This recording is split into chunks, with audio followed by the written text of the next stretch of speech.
Project setup and interface. For the next 2 weeks, we're going to look at a few concepts. Interface setup, program settings, efficient and effective workflows, and importing digital assets. So let's make Photoshop your home. When we open Photoshop for the first time, we are presented with a wonderful big splash screen. But really, we're looking for a small blue button marked New File.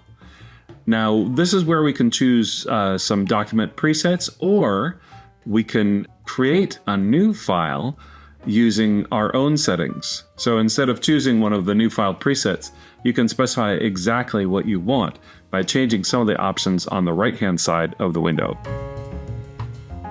Before changing the width and the height, make sure to choose either physical dimensions, for example inches, or pixels for the units.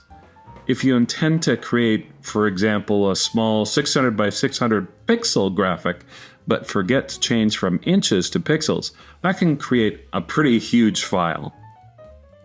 If the width and height are switched, you can quickly change them by choosing the proper orientation. If you design for the web and create multiple versions of objects at different places or sizes, artboards might be a good way to work. Think of each artboard as a separate type of layer group. Resolution for print is 300 pixels per inch, while screen is 72 pixels per inch. Color mode, bit depth, and color profile will usually be RGB, 8-bit, and sRGB. That works well for most print and web projects.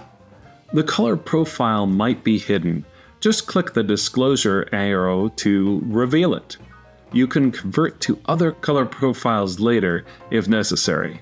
Just go to Edit, Convert to Profile. The background contents can be any color you want, not just black or white.